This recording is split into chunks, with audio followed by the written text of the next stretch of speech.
Voltando! Vamos lá. Continuando. Falamos sobre Simple Present. Simple Present puro. Agora a gente vai falar sobre Simple Present Continuous. Continuous. Ou Progressive. Uma coisa que eu sempre falo, repito 1 milhão de vezes é: os tempos verbais contínuos ou progressivos têm sempre a mesma ideia escondida. Como assim? Tem sempre uma hidden agenda. Qual seria essa? De falar sobre a progressão. Foi ótimo assim. Progressão de uma atividade. Ou seja, a continuidade de uma atividade. Eu tive um aluno uma vez que ele fez assim pra mim, ó. Ele chegou pra mim e falou assim: perguntei pra turma se eles lembravam do Present Continuous. Ele: eu lembro, posso no quadro? Eu falei: pode, meu amor, vai no quadro. Então ele fez isso aqui, ó. Uma coisa linda, assim, que eu fiquei impressionada. Eu tirei até foto.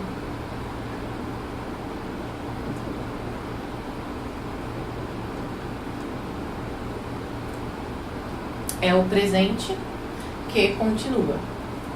Aí, assim, pra não ignorar completamente a ajuda dele na aula, né, a contribuição, eu aproveitei isso como um gancho. Mas na realidade se o present continuous é o presente que continua, é o presente que está agora em progresso. Ou seja, eu agora estou apagando o quadro. Eu não estou dançando. Eu estou olhando para vocês nesse momento. E se Deus quiser, vocês estão olhando para mim, porque senão vocês não estão prestando atenção na aula. Então, tudo isso a gente fala de present continuous. Então, o present continuous é aquilo que está acontecendo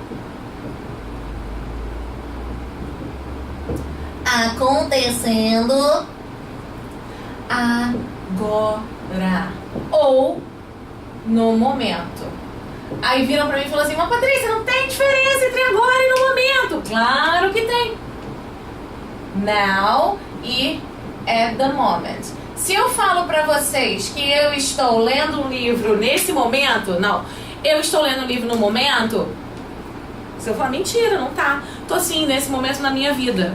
Então, assim, tem que tomar cuidado na hora da interpretação, que o present continuous, ele pode ser a ideia do presente agora que está acontecendo, ou o presente de alguma coisa que está acontecendo no seu momento. Por exemplo, eu agora, nesse momento, estou num momento muito bom. Eu estou no planejamento de uma viagem. Então, assim, eu estou planejando a viagem. Eu saiba, eu tô dando aula, né? Então, assim, nesse momento da minha vida eu estou planejando a viagem, mas agora eu ainda estou trabalhando para ter dinheiro para viajar. Mais ou menos essa ideia. Então, vamos lá. Quando a gente fala sobre o que está acontecendo agora, now, e no momento, at the moment, eu tenho que prestar muita atenção, porque eu preciso de 3 pedacinhos para formar o present continuous. O primeiro deles, que é aquele que eu falei que vai estar presente em todos os tempos contínuos, é o verbo to be, perdão. Ó. Então, para eu formar o meu present continuous, eu tenho que ter o verbo to be. Claro, o verbo to be conjugado na pessoa. Olha só. I am, you are, he is, they are. Eu não posso simplesmente ignorar o verbo to be, coitado, e botar ele be. I be, you be, he be. Não rola. Segunda parte da minha estrutura é o meu verbo de ação. Ó, aqui, ó. Watch, read, study, talk. Os meus verbos de ação aqui, eles são extremamente importantes. Porque se eu esquecer, qual é a ação que eu estou fazendo no momento? Então, primeiro, verbo to be. Segundo, verbo principal, que é o verbo da ação. E a última partezinha, que é toda vez que eu falo assim, gente, a gente vai estudar o present continuous. Ah, aquele doing é aquele doing. Doing ou do ing, ou ing também pode ser. Mas é o doing para a maioria dos alunos. Então, para eu formar o meu present continuous, eu tenho que ter verbo to be conjugado, verbo principal, vou botar aqui assim, ó, verbo action verb, que é o verbo da ação, mais o ing. Se faltar qualquer uma dessas partes aqui, gente, cai por chão o verbo no present continuous. Olha só, eu estou assistindo TV. tá? Se eu corto, por exemplo, e esqueço o pobre coitado do verbo to be, vai ficar assim, ó. Eu assistindo TV. Você escrevendo o livro. E o Tarzan tá fazendo o quê com a Jane? Continuando. Se eu, por algum acaso, esqueço o pobre coitado do ING, vai ficar eu estou assistir TV. É quase um português de Portugal, mas você esqueceu da preposição. Eu estou a assistir. Então não existe. Se eu esqueço o pobre coitado do verbo principal, gente, que ação eu tô fazendo? Mas traduzindo fica assim, eu estou andando TV, né? Você está andando um livro. Então tem que ter todas as partículas para poder formar o present continuous. Como a gente falou antes, o present continuous ele é formado pelo verbo to be. E a gente lembra que esse cara é o verbo to be, não é? Para fazer a minha negativa desses carinhas aqui, ó, I'm not watching TV. You aren't reading a book. Próximo. He, lembra, contração. Is not, isn't studying for a test. E a última, mas não menos importante, they are, mais a contração, aren't talking on the phone. Interrogativa. Troca o lugar do sujeito com o verbo to be. De novo, pergunta tosca. Am I watching TV? Imagina, eu tô assistindo TV? Are you reading a book? Is he studying for a test? E o último, are they talking on the phone? Então, para formar tanto a negativa quanto a interrogativa, eu tenho o verbo to be. Então, o verbo to be vai me ajudar. Lembra, gente? Present continuous é sobre a situação que está acontecendo agora. Lembra do meu aluno lá do presente que continua? Vai ser bom. É formado por verbo to be, verbo principal e ing. Se eu esquecer qualquer pedacinho desse aqui, eu não estou falando sobre ele. E é uma ação que está acontecendo agora ou nesse momento. Lembra disso numa interpretação textual. Que pode acontecer, ele está fazendo o que agora? Agora ele está fazendo nada, mas na vida dele ele está fazendo outra coisa. Preste atenção nisso. Então, falando sobre o presente, a gente termina. Mas é sempre bom, né? Por isso que a gente estuda história, né? Vocês têm aula de história. E a gente tem que estudar história para saber o que acontece, né? O que aconteceu, planejar o nosso futuro, entender o nosso presente através do nosso passado. Então, eu não posso simplesmente aprender o presente sem aprender o passado. E aí, queria dizer para vocês uma coisa muito legal, mas não tanto, porque eu tô zoando vocês, é que o passado em inglês é lindo, mas é difícil um pouquinho. Só um pouquinho, gente, só um pouquinho. Juro pra vocês que é só um pouquinho. Por quê? Porque a gente tem a Celine pra ajudar. A Celine, essa foto aqui é antiga, tá? Eu vou botar uma foto dela nova. Acabada, coitada. Eu preferi ficar com essa imagem, assim, cristalizada na minha mente de Celine Dion. A gente vai estudar o Simple Past e o Simple Past Continuous. Passado simples contínuo. Aqui nós temos Celine cantando Because You Loved Me. You were my strength when I was weak. You were my voice when I couldn't speak. You were my eyes when I couldn't see. You saw the best there was in me. Lifted me up when I couldn't reach. You gave me faith cause you believed. I'm everything I am because you loved me. Tipo assim, a mãe de vocês, né, gente? Porque assim, pra você se tornar tudo isso, porque alguma pessoa te amou, foi a tua mãe, tá? Mas vamos lá. Verbos no passado. Você foi a minha fortaleza, a minha força quando eu estava fraca. Você foi minha voz quando eu não pude falar. Apesar disso aqui ser um verbo modal, o verbo could é o passado do verbo can. Então estamos falando ainda do passado. Você foi meus olhos quando eu não pude ver. Você viu o melhor, lembra do superlativo? Que tinha, ó, there was, existência, a gente já estudou isso também, que tinha em mim. Me levantou, aqui eu omiti o you, porque é licença poética, tá? Porque normalmente não se omite sujeito. Você me levantou quando eu não podia alcançar. Você me deu fé porque você acreditou. Eu sou tudo que eu sou porque você me amou. Ai, gente, é tão lindo. Por isso que eu amo a Celine. Celine.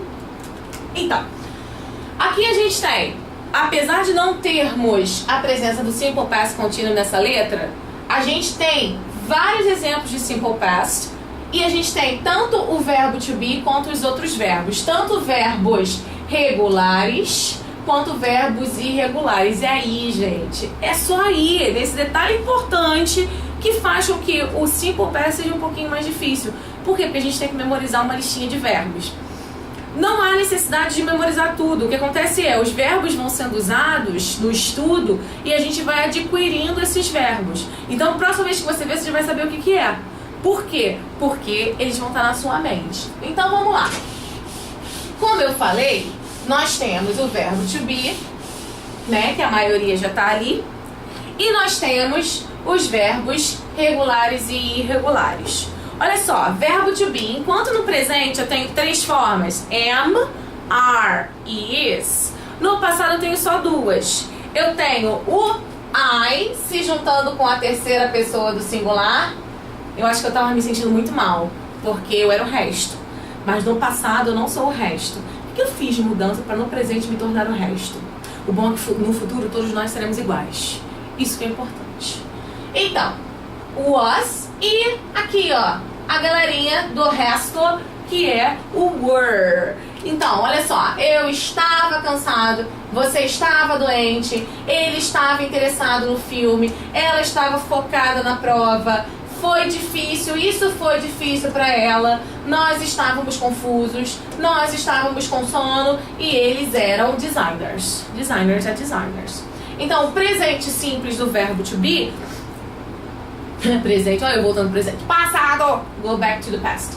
Passado simples do verbo to be, ele é formado dessa maneira, tá? Was e were. Quando a gente fala dos verbos irregulares, ou seja, verbos irregulares, são os verbos que não são o verbo to be, apesar de se encontrar nessa lista, não são os verbos to be e não são os verbos modais. Quando a gente fala dos verbos irregulares, tá? Eu tenho duas características. A primeira, que são os regulares, que é a característica igual para todos eles, ó, um ED no finalzinho.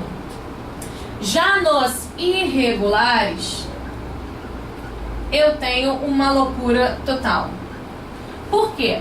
Enquanto esse daqui, esse verbo, na base dele, ele é sleep, esse verbo na base é see.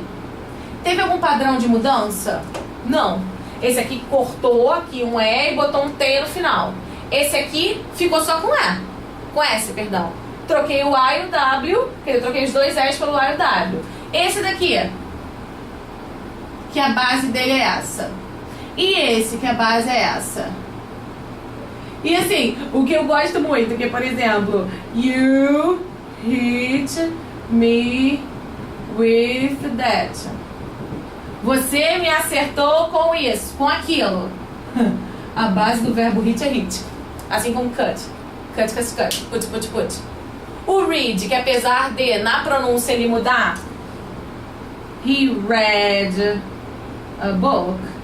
Se eu levar em consideração a forma dele de base, é a mesma, apesar de pronúncia. Read, read. Quando a gente fala dos verbos irregulares, a gente tem que praticar para poder saber quem eles são. Os regulares, eles seguem uma lógica. Uma lógica não, uma estrutura padrão. tá? Então, verbo to be, no passado, was, were. Os outros verbos divididos entre regulares e irregulares, sendo os regulares seguidores de um padrão. Qual é o padrão do pobre coitado? É o ED. Como assim é o ED? É o ED, gente. Olha só. Regulares, tá? Não olha pra essa coisinha aqui agora, não. Regulares. Vou botar aqui, ó. Exemplos. Talk. Listen.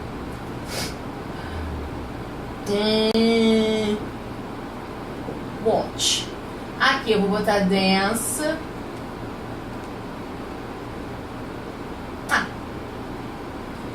Fancy. Study. Exemplos que eu tenho. Quando eu falo sobre o primeiro grupo, é só botar o ED. Então, talked, listened, watched. Estou falando do passado. Base do verbo passado. Bota tudo vira o passado. Esses daqui, quer dizer, na verdade esse daqui que só botei um exemplo, como é que eu vou botar um outro E e um D? Então o que acontece? Eu só uso um. E aí vai ficar, ó, danced. Só, tá? Só. Esses daqui terminam com Y. E aí não tem aquela frescura, se for assim, se for assado. Basicamente não. Então vai ficar, ó, fancied, studied. Uou. Por que eu tô falando que não tem aquela palhaçada? Porque a gente já viu. É a terceira vez que a gente está vendo a situação de terminação com Y. Por quê? Porque a gente sabe também que tem os carinhos que terminam com Y e eu só adiciono o ED. Quem são eles, basicamente? Play, stay, tá? O say não, porque o say já entra numa situação de irregular. Stayed, played, tá? Irregular, gente. Eu tenho 3 colunas sempre quando eu falo sobre a situação de verbo. Sempre 3. A primeira é a base desse verbo, é o nosso conhecido infinitivo sem o to. Sem a preposição to. Esse carinha aqui é o nosso simple past, tá? E esse é o past participle. O past participle será usado nos tempos perfeitos, será usado na voz passiva. Seguindo isso aqui, melhor coisa que eu sempre aprendi assim, e eu sempre passo para meus alunos, é gravar usando a gravação dos 3. Drink, drink, drunk. Come, came, come. Fight, fought, fought. Porque é o melhor para você gravar. Mas, se você não quiser fazer isso, porque é uma lista enorme, vai se gravando pelo uso. Vai estudando, vai lendo o texto, lê o texto, traduz, bota uma frase aqui, outra frase ali e você vai gravando. Então, drink, quando eu mudo, fica drank. Tá? Vamos esquecer essa galera aqui agora, porque o que é importante pra gente, na próxima aula, vai ser importante o outro lá. Mas nesse momento, o que é importante pra gente é esse daqui. Então, verbo na base, verbo no passado, mudou o A. Verbo na base, verbo no passado, troquei o O pelo A. Verbo na base, verbo no passado, olha a diferença já. Já tô com uma diferença maior, ó. Fight, fought. Verbo no passado, know. Verbo na base, verbo no passado, knew. Verbo na base, make. Verbo no passado, made. Verbo na base, see. No passado, saw. E verbo na base, think. No passado, thought. Não é só essa listagem, não, gente. Eu sinto muito em informar que não é só essa listagem, é muito mais. Né? E aí a gente fica aí, ó, com bastante informação pra vocês. Como eu falei de novo, através do estudo de vários textos, de vocês pegarem texto, olhar, marcar os verbos e tudo mais, vocês vão conseguir ter uma gama muito grande de verbos irregulares na cabeça, tá? Então, assim, quando a gente fala sempre, tanto no presente com relação à terceira pessoa de singular, quanto no passado com relação a essas mudanças nos verbos, eu tenho que levar em consideração a afirmativa. Então, olha só. Afirmativa. Studied, cooked, saw. Tá? Por quê? Porque a partir do momento que eu falo da negativa, eu tenho que mudar umas certas características. Mas antes, vamos falar, claro, do verbo to be, que é o mais simples, né? Agora a gente só tem 2 tipos de verbo to be. O were e o was. Pra fazer a negativa e a interrogativa, gente, é a mesma característica anterior. Eu vou colocar, ó, you were not tired. She was not amazed by it. Ou, como eu fiz em todas as outras, eu posso fazer a contração, ó. Were mais o not, que vai ficar weren't. E o was mais o not, que vai ficar wasn't. Eu fazendo essa contração, eu tenho o que é mais comum hoje em dia. Claro, novamente, quando não se fala de um texto formal.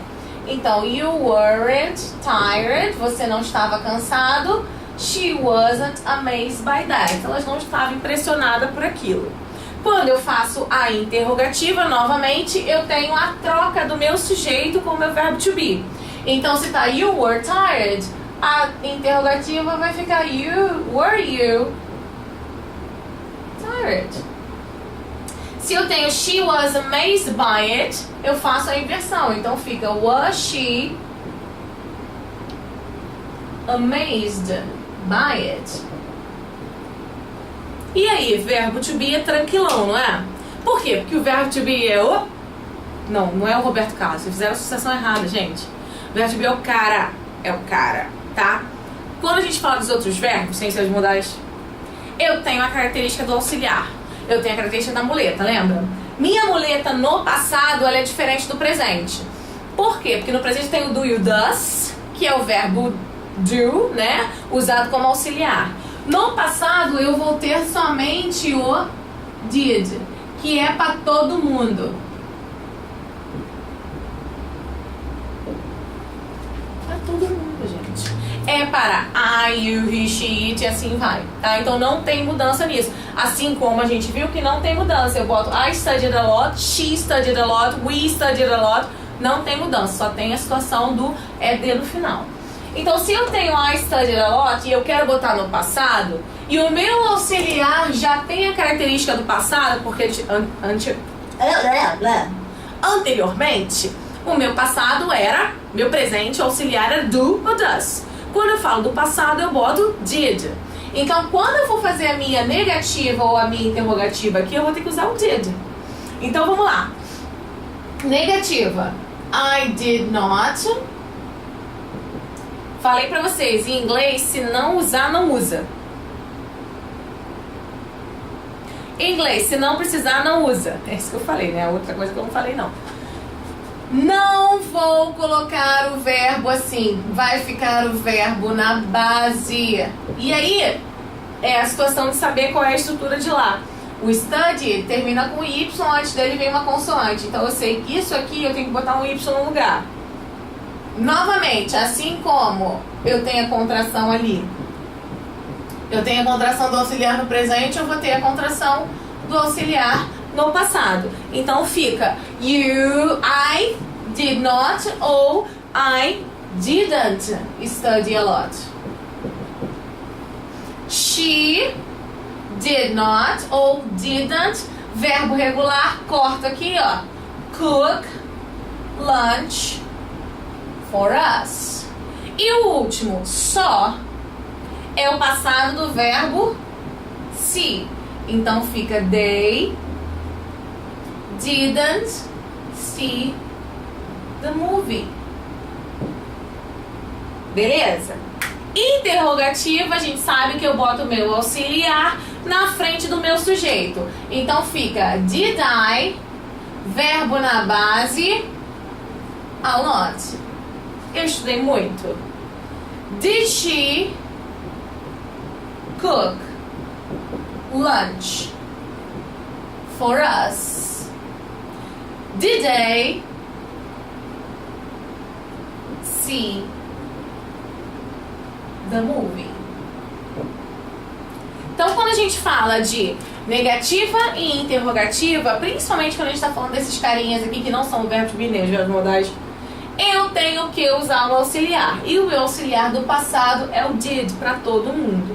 E lembrando, se eu colocar o meu auxiliar aqui, o meu verbo fica na base. Porque em inglês, se eu não preciso, eu não uso. É muito econômica essa língua, gente. Vocês não têm ideia. Acabei de falar, ela é muito econômica. Só com IA. Então, beleza. Vamos de novo fazer aquele pausa para o xixizinho, para beber uma aguinha e a gente já volta. Beleza?